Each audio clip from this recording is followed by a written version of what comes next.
Et salut tout le monde, on se retrouve pour une nouvelle vidéo parce que oui, il y a un nouveau deck de structure X, King Resonance, qui vient de sortir sur Duel Links.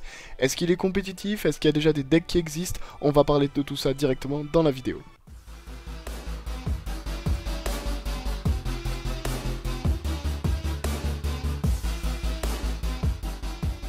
Alors dans l'ordre c'est très simple, on va d'abord faire une petite review des cartes, des nouvelles cartes surtout qui viennent d'arriver donc dans cette box.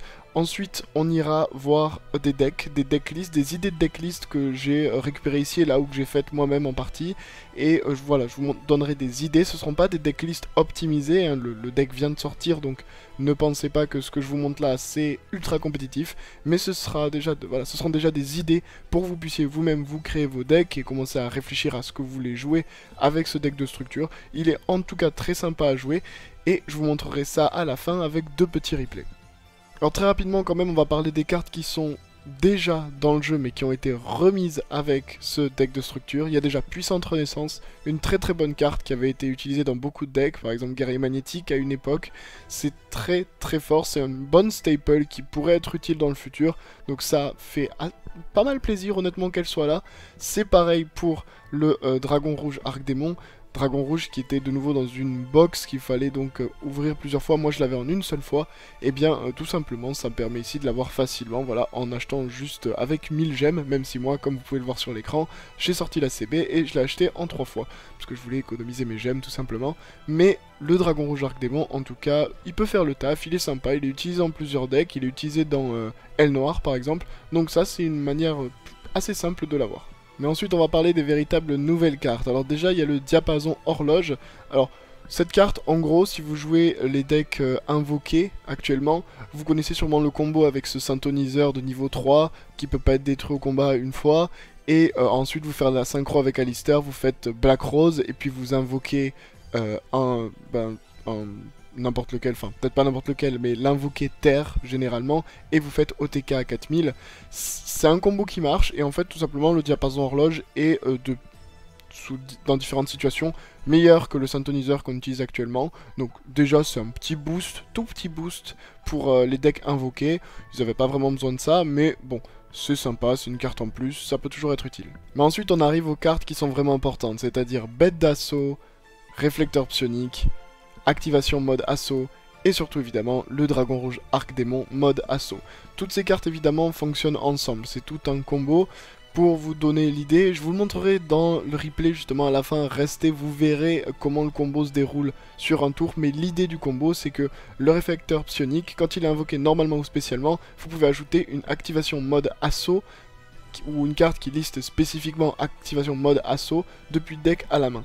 L'idée c'est que vous allez donc invoquer normalement un réflecteur psionique, vous allez tuto la bête d'assaut. La bête d'assaut ensuite vous allez activer son effet, vous allez la défausser pour pouvoir tuto tout simplement activation mode assaut depuis votre deck. Ensuite vous allez activer le second effet de réflecteur psionique qui vous permet tout simplement d'invoquer depuis le cimetière donc bête d'assaut.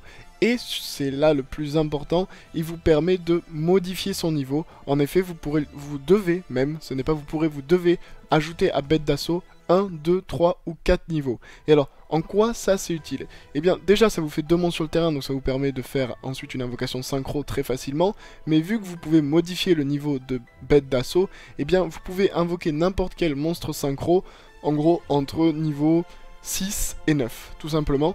Donc ça vous donne énormément de possibilités ici pour invoquer la synchro dont vous avez besoin en fonction de la situation. On verra ça ensuite dans les decklists, je vous montrerai moi ce que je joue dans mon extra deck, mais c'est extrêmement puissant pour ça.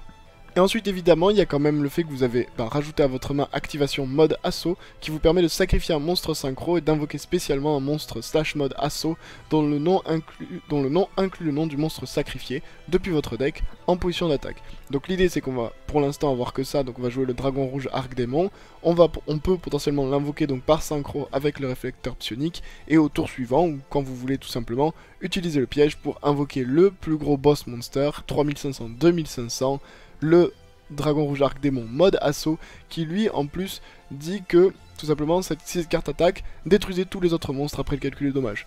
Attention, ça détruit les vôtres aussi, mais c'est quand même très puissant. Et lorsque cette carte sur le terrain est détruite, vous pouvez invoquer spécialement un dragon rouge arc-démon depuis votre cimetière. Donc il y a un peu cette idée de loop, parce que potentiellement vous pouvez invoquer le dragon rouge arc-démon, réutiliser un autre mode assaut, réinvoquer la version mode assaut du dragon rouge arc-démon depuis votre deck, si vous en avez un deuxième. Donc ça vous permet de faire des combos assez intéressants. Alors de mon point de vue, je pense pas que cette carte soit le cœur du deck ou sera la condition de victoire principale d'un deck mode assaut, tout simplement parce que c'est gérable quand même. C'est facile à voir venir, il suffit d'un contrôleur d'ennemis ou je sais pas quoi pour juste arrêter le combo tout simplement, ou même une trap van. Alors par contre, quand vous utilisez le combo avec réflecteur psionique et bête d'assaut pour invoquer un autre synchro, par exemple, je sais pas, Black Rose Dragon par exemple, ça peut être extrêmement efficace. Donc je pencherai plus sur l'idée que ce deck est un deck qui peut invoquer des synchros, un peu ce que vous voulez, et qui, si nécessaire, peut faire les combos mode assaut, mais je pense pas que le mode assaut soit le combo principal du deck. Et donc maintenant je vais vous montrer quelques decklists que vous pouvez faire à partir donc de ce deck de structure X mode assaut. De nouveau ce sont des decklists de test, je dis pas que ces decklists là sont optimisées ou compétitives et que vous pouvez passer roi des jeux directement avec, mais j'ai quand même bon espoir que ça va dans la bonne direction et que ce sont vraiment des decklists avec lesquels vous pouvez vous amuser et faire de bons résultats en PvP. Donc on va passer sur les combos que j'ai déjà expliqués, on va jouer 3 réflecteurs psioniques, on va jouer 2 bêtes d'assaut, 2 dragons rouge arc-démon mode assaut et 3 activations mode assaut. Pourquoi on joue ces cartes et pourquoi ces nombres-là? Le réflecteur parce que de toute façon c'est la carte principale du deck, ils la font 3 fois. Bête d'assaut, c'est principalement parce que si vous l'avez en main de départ, potentiellement vous n'allez pas pouvoir vous n'allez pas pouvoir faire un -1 dans votre deck, réduire la taille de votre deck avec réflecteur psionique. Et en plus de ça, si vous jouez contre invoqué et que le joueur adverse utilise une invocation sur votre bête d'assaut dans le cimetière, eh bien vous êtes foutu, elle est bannie et vous ne pourrez plus faire de synchro. Donc vous avez vraiment besoin d'en avoir 2 pour limiter les risques. Ensuite on joue 2 modes d'assaut et 3 activations mode assaut en piège. Pourquoi? Eh bien, parce que si vous voulez le faire plusieurs fois, il vous faut plusieurs activations mode assaut, surtout pour tuto, etc. Pour le combo réflecteur psionique, bête d'assaut, eh bien, il vous faut plusieurs pièges dans le deck. Vous pouvez en jouer que 2 si vous voulez, et dans ce cas-là, ne jouez qu'un seul dragon rouge arc-démon mode d'assaut. Dans mon esprit, il faut jouer le même nombre de pièges que de mode assaut, enfin de boss monster mode assaut, -1. Parce que vous allez généralement pas en faire 3 dans le même tour, enfin dans le même duel, mais vous allez quand même potentiellement en faire plusieurs. Et je rappelle aussi que si vous l'avez en main, ça ne marche pas. Effectivement, la carte piège demande à ce que le mode d'assaut soit dans le deck. Donc autant en avoir 2. Oui, ça augmente les chances de brick, donc c'est pas sûr que ce soit optimal, mais dans l'idée, votre combo il est foutu si vous avez cette carte en main de départ. Donc bon, autant en avoir 2 pour en avoir au moins une dans le deck. Ensuite on joue 3 cyclones cosmiques, tout simplement parce qu'on joue la compétence lumière cosmique, qui est une compétence qu'on peut drop sur Esparoba. Et oui, donc ça veut dire qu'on va rejouer Esparoba. Enfin, ça arrive. Voilà, ça fait quand même plaisir de jouer un nouveau personnage, enfin un personnage qu'on n'avait pas vu depuis longtemps en PvP. Cette compétence vous permet tout simplement, à chaque fois que vous perdez 1000 points de vie, et bien dans votre draw phase, au lieu de piocher une carte normalement, vous allez piocher un monstre psychique ou Jinzo. On joue pas de Jinzo, on joue qu'un seul monstre psychique, donc autant dire que vous faites un tuto de réflecteur psionique, ce qui est quand même vraiment sympa. On joue 2 contrôleurs d'ennemis parce que la carte elle est trop forte de toute façon. En plus il y a des combos assez sympas, évocation de bête d'assaut, contrôleur d'ennemis, vous réinvoquez bête d'assaut avec le réflecteur psionique, enfin voilà. Contrôleur d'ennemis peut s'avérer vraiment utile. On joue des puissantes renaissance, de nouveau même logique pour pouvoir réinvoquer le réflecteur psionique, réinvoquer bête d'assaut, etc. Je rappelle que ça rajoute un niveau donc à votre monstre, ce qui est quand même sympa parce que ça vous permet par exemple de faire d'autres invocations synchro, voilà, avec le réflecteur psionique et avec bête d'assaut. Il faut juste toujours penser à faire le bon niveau sur bête d'assaut pour faire l'invocation synchro dont vous avez besoin. Mais voilà, c'est des petits combos assez sympas. Et on termine avec 2 surf volants roïdes. Pire nom, hein. Bon bref, c'est cette carte, voilà. On l'a vu, elle était dans le bingo, j'espère que vous avez fait le bingo parce que c'est la meilleure entrap du jeu tout simplement. Elle est meilleure que Sphère Kuribo, elle est meilleure que Kuribo, elle est meilleure que Skullmeister. Elle est trop forte, ça vous permet de temporiser littéralement un tour, voire 2, sans avoir de monstres sur le terrain, donc c'est quand même très puissant. Et puis, donc voilà, n'hésitez pas à la jouer en 2 fois, ça fait vraiment le taf, et ça vous permet de temporiser comme pas possible. Ensuite, très rapidement, les monstres synchro. Donc on joue évidemment un ou deux dragons rouges arc démon. C'est de nouveau pour la fusion, tout simplement. Si vous ne jouez pas, voilà, vous ne voulez jouer qu'un seul dragon rouge arc démon en synchro, vous pouvez à la place mettre par exemple un dragon mecha vermilion. Je ne le joue pas là parce qu'il n'est pas nécessaire et que dans la méta, détruire des monstres, c'est peut-être pas le meilleur truc. Mais bon, ça peut quand même, voilà, faire le taf. Je préfère personnellement jouer Dragon de Ferraille qui est niveau 8. Pourquoi je préfère Dragon de Ferraille? Tout simplement parce que si vous allez dans le chemin de Dragon de Ferraille, que vous ne faites donc pas Dragon Rouge Arc Démon, vous allez avoir tuto une activation mode assaut qui ne vous servira à rien. Et bien qu'est-ce que vous faites avec? Vous la posez sur le terrain, vous utilisez l'effet de Dragon de Ferraille et vous détruisez activation mode assaut pour ensuite détruire une carte adverse. Donc ça vous permet de rentabiliser ce tuto d'un piège qui au fond ne vous est pas utile. Après je joue donc Dragon Rose Noir. Est-ce que c'est vraiment besoin d'expliquer pourquoi? Bah parce que ça peut vous retourner une partie tout simplement et vous faire gagner juste grâce à son effet. Je joue également Brionac, dragon de la barrière de glace. C'est un peu la même logique que le dragon de ferraille, c'est-à-dire que Brionac dit: vous devez défausser un nombre de votre choix de cartes au cimetière, puis cibler le même nombre de cartes contrôlées par votre adversaire et les renvoyer en main. Ce qui est fort avec cette carte, tout simplement, c'est que, de nouveau, si vous avez une activation mode assaut inutile dans votre main, ou un monstre mode assaut inutile dans votre main, eh bien vous pouvez les défausser pour au moins leur trouver une utilité avec l'effet de Brionac. Et dernière carte que je joue, le Destructeur Samouraï. On le sait, voilà, une synchro 7, c'est Armades, voilà, ça n'est pas affecté, ça annule tout, c'est trop bien quand ça attaque, enfin même quand ça combat, même de manière générale. 2600 d'attaque, donc c'est puissant, ça fait le taf, et c'est assez générique, et c'est bien dans pas mal de situations. Alors une autre version qui est assez proche de celle que je viens de présenter, c'est la version mode assaut avec Parchat. Vous connaissez le combo Parchat, je vais pas passer 3 heures dessus, c'est très simple. Vous pouvez utiliser donc Renaissance de Parchat pour negate une magie piège ou un effet de monstre en révélant depuis votre main donc un autre contre-piège et en payant 1000 life points. Donc c'est très fort évidemment parce que vous allez jouer aussi 2 ou 3 providences ultimes et enlever peut-être un mode assaut en contrôleur d'ennemis. Potentiellement dans ce cas-là enlever un autre mode assaut, un autre monstre mode assaut. C'est à vous de voir un peu niveau nombre. J'ai enlevé ici un cyclone cosmique parce que bien Parchat, enfin Renaissance de Parchat me fait perdre déjà 1000 points de vie, donc me permet d'utiliser Lumière Cosmique, et évidemment je joue un Parchat prismatique s'il vous plaît dans mon extra deck pour et bien tout simplement pouvoir faire le combo et l'invoquer spécialement avec la Renaissance de Parchat. Et donc la dernière version dont je veux vous parler, c'est la version psychique, tout simplement. Alors la première différence dans cette version, c'est qu'on joue la compétence échange, qui est d'ailleurs une compétence que vous pouvez jouer dans d'autres versions du deck que vous utilisez donc mode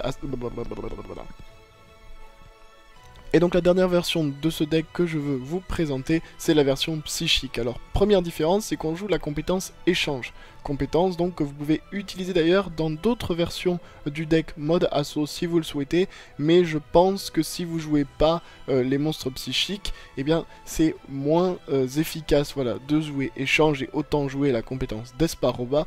Pourquoi jouer échange? Et bien tout simplement parce que si vous avez le Dragon Rouge Arc Démon mode assaut dans votre main, vous pouvez tout simplement le renvoyer dans votre deck pour pouvoir faire le combo. Pareil, si vous avez piège activation mode assaut dans votre main de départ, vous n'avez pas envie de l'avoir là, vous pouvez la renvoyer. Ça ne veut pas dire que vous devez jouer absolument un seul Dragon Rouge Arc Démon mode assaut, vous pouvez toujours en jouer deux, là j'en ai mis un dans ce decklist là, mais de nouveau c'est une decklist de test, de présentation, c'est pas sûr qu'elle soit encore optimisée.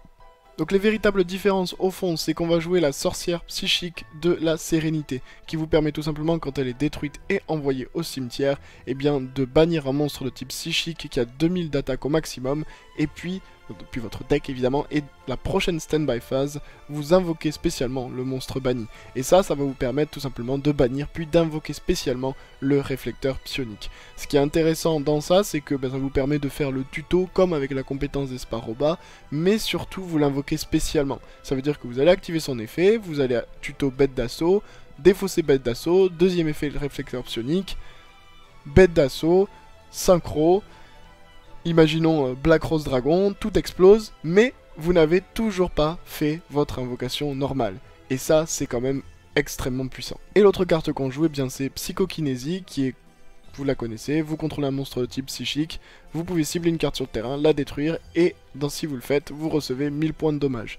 Ce qui est bien avec cette carte, eh bien, c'est que ça vous permet d'activer la compétence échange, tout simplement, vu que vous payez les 1000 points de vie.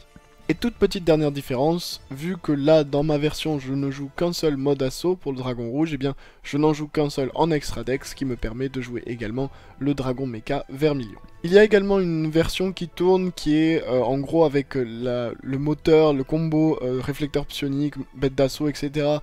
dans un deck ange déchu. Je vous le présente pas là parce que je suis pas encore fan de ce que j'ai vu et de ce que j'ai testé, mais ça existe et je pense qu'il va y avoir beaucoup de decks qui vont commencer à utiliser dans cette engine là que vous voyez ici pour d'autres decks et juste les mettre à l'intérieur et ça vous permettra de faire des synchros assez rapidement et d'avoir des combos plutôt sympas. Est-ce que ce sera opti? Je sais pas. Je ferai sûrement plus de vidéos sur ce deck quand on aura des versions compétitives qui sortiront. Mais pour l'instant, voilà, vous avez déjà quelques decklists avec lesquels vous amuser. Et on passe très vite sur deux petits replays pour que je vous montre comment ça se passe en duel. Alors ces duels, je les ai fait juste après tout simplement que le ladder est reset.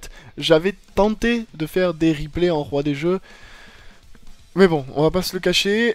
Essayer de prouver qu'un deck tourne bien en roi des jeux, c'est un peu comme si vous achetiez, je sais pas, des nouvelles baskets, de chaussures de sport, et vous disiez « Ah non, franchement, elles sont trop bien, je suis allé nager avec. » C'est aussi logique que ça. Le roi des jeux actuellement, c'est une catastrophe.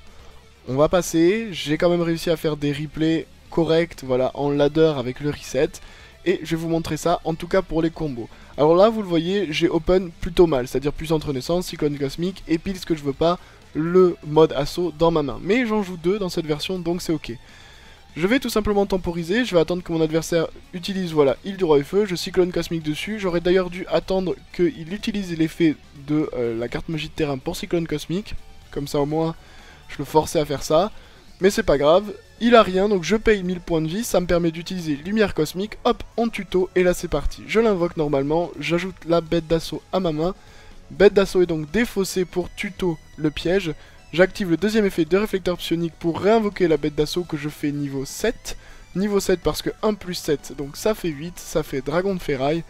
J'active l'effet du dragon de ferraille, je détruis donc ce que j'avais sur le terrain qui était déjà une activation mode assaut. Je me débarrasse donc de la trappe perfide. A noter que mon adversaire aurait quand même pu faire trappe perfide à un moment, ça l'aurait peut-être aidé, mais il a décidé de pas la faire, il connaît pas le deck. On lui pardonne, j'invoque donc, il a évidemment Cerf-Volant Roïd parce que cette carte elle est trop forte, mais c'est pas grave, je vais quand même réussir à temporiser. Tour d'après, je redétruis de nouveau ma deuxième activation mode assaut, et là je remporte la victoire. Donc vous avez vu le combo, c'est assez simple à faire, il peut être interrupt, un peu gêné ici et là, et c'est pour ça que la version psychique est pas mal, parce que comme je l'ai dit, la version psychique ne vous fait pas utiliser votre invocation normale pour votre combo, ce qui veut dire que s'il est bloqué à un moment, eh bien vous pouvez quand même le refaire potentiellement derrière, ou arriver à le finaliser quand même. A noter, je l'ai pas dit, mais que dans la version psychique, vous pouvez aussi jouer des puissantes renaissances, de nouveau, pour jouer autour de potentiels trap van, trap perfide et autres qui pourraient vous empêcher de faire votre premier combo et arriver quand même à le faire dans un second temps. Et donc deuxième duel contre Alexia Rhodes qui joue tout simplement Ange Cyber, qui évidemment a repris un peu du poil de la bête en ce moment là, et plus de gens se mettent à le jouer dans le ladder, mais vous inquiétez pas, on va continuer à les éclater. Donc là par contre j'ai une bonne main, alors que à côté mon adversaire, enfin en face mon adversaire, en tout cas ne veut pas trop se prononcer sur le premier tour. Moi j'ai une bonne main, je vais faire le combo habituel, réflecteur psionique, tuto bête d'assaut, défausse bête d'assaut, tuto le piège. Et là je décide d'aller pour justement le dragon rouge arc démon. Pourquoi je décide d'aller faire dragon rouge? Parce que je n'ai pas la possibilité d'OTK sur ce tour.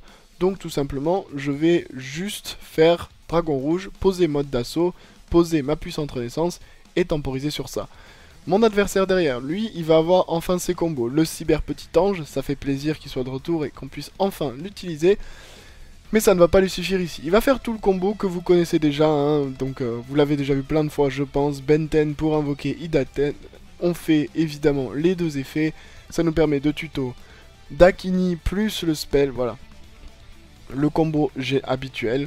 Ça va permettre surtout donc d'invoquer tout simplement cette Dakini. un peu relou, mais vous allez voir qu'on va quand même jouer autour, on va jouer autour de l'effet de Dakini, parce que là, donc, quand elle active son effet, ce que je vais faire, c'est que je vais activer mes deux pièges. Je vais activer Puissante Renaissance pour réinvoquer le réflecteur psionique, et je vais aussi activer Activation Mode Assaut. Ça, c'était pas essentiel, mais ça va quand même être un peu plus utile. Ce qui va se passer, c'est tout simplement que les deux monstres vont arriver sur le terrain, je vais choisir de envoyer au terrain pour l'effet de Dakini, de renvoyer dans le cimetière donc mon réflecteur psionique, mais c'est pas grave, je l'ai quand même invoqué spécialement, même s'il est renvoyé ensuite dans le deck, son effet s'active, dans le cimetière pardon, son effet s'active quand même, et je peux tuto un autre activation, mode assaut. Là donc il détruit mon monstre, on s'en moque parce que ça me permet de réinvoquer le dragon rouge arc démon derrière, et je vais quand même jouer autour de sa face cachée. En plus on va pas se le cacher, je pioche contre l'ordre ennemi, ça fait plaisir. On fait le petit combo de nouveau, réflecteur psionique qui me permet de réinvoquer, je fais synchro 8 de nouveau pour Dragon de Ferraille. Dragon de Ferraille va détruire la puissante renaissance pour forcer la carte piège tout simplement. Enfin c'était une carte magie ici, mais ça ne changera rien, en tout cas j'ai forcé son backrow et derrière je fais tout simplement contre l'ordre ennemi. Il n'a pas de cerf-volant roïde et c'est la victoire de mon côté. Et voilà, c'est ainsi que se termine cette vidéo, j'espère qu'elle vous aura plu. Si c'est le cas, n'hésitez pas à vous abonner, à laisser un petit pouce bleu évidemment, à me suivre sur tous mes réseaux sociaux qui sont dans la description. Je vous laisse également ici quelques autres vidéos qui peuvent vous intéresser. Je vais très certainement dans la semaine parler du Speed Duel parce qu'évidemment les nouvelles cartes de Speed Duel Trials of Kingdom arrive, et en plus de ça je ferai aussi des vidéos sûrement sur un deck plus optimisé pour donc ce deck de structure X King Resonance. Je vous dis donc à très vite pour de nouvelles vidéos, c'était Ankara and I'm out.